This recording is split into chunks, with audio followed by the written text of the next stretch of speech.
So the data has been forecasting a stock market dump before the pump. Now, I know that that is not a popular title right now, given how bullish everyone is, but let's just look at the evidence.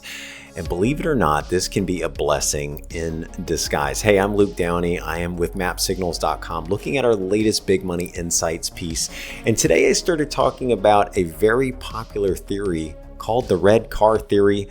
And it basically discusses how, let's say you go to the grocery store, and how many red cars do you think you saw?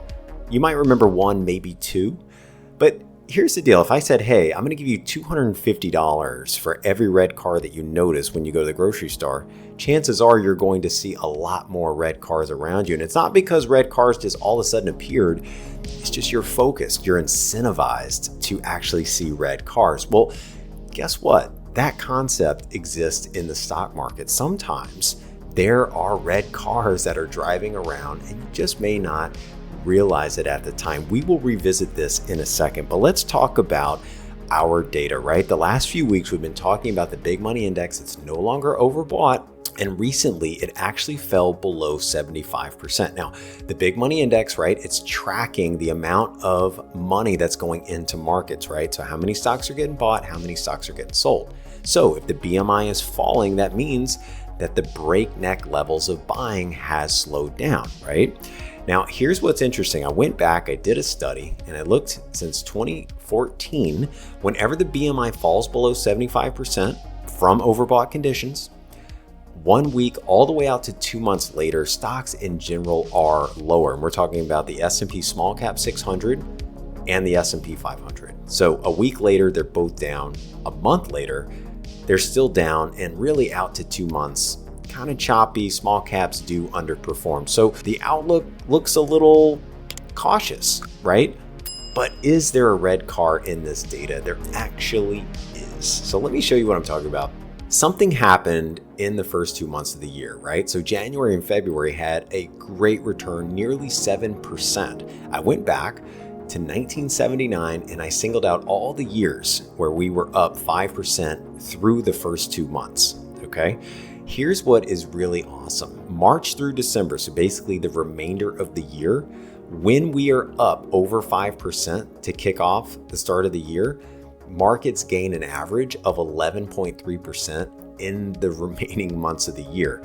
When you contrast that versus the average 8.8%, that is a big difference. So basically, momentum tends to show more momentum, right? So even if we do get a pullback, right, we do get a stall in the market, we are very much in the buy the dip camp, right? We do believe there will be dips. There's so much money on the sidelines, hiding in money markets. People were seduced by these 5% yields. Lo and behold, you see the stock market just cranking higher and higher. But this isn't the only red car, because everybody thinks that, oh, we only talk about markets. No. We actually look for the tsunamis under the market in the best stocks out there. So let's go over one that we were all over since the bear market of 2022. And I'm talking about Super Micro Computer, SMCI. My word, this is the stock, right? And we were showcasing this all through 2022 and in 2023. When the BMI went oversold, that's what this white line is dictating. Not only did we tell our members to buy NVIDIA, but we also had SMCI in that list. And the reason is because in these stall periods, right, where big money is looking for a home once the macro starts to turn up, well, if you look at the prior stocks, right, the ones that actually get the big money love, these are the same type of stocks that generally get that big boost whenever markets are ready to rally. So SMCI, I don't have to tell you how awesome this stock is, but we have been all over it. We were showcasing it when all hope was lost. When everyone said, you know what, markets are not going up again. People thought we were crazy for getting bullish back in October. Maybe we're crazy to suggest the market could potentially stall before rebounding higher in 2024. Listen, we will find out. Data isn't always correct, but it does often show you some red cars out there that you guys want to be focused on, which I will ask you one question as I close. What red car stocks are you guys focused on right now? So if we do get a pullback, what names are you looking to be adding?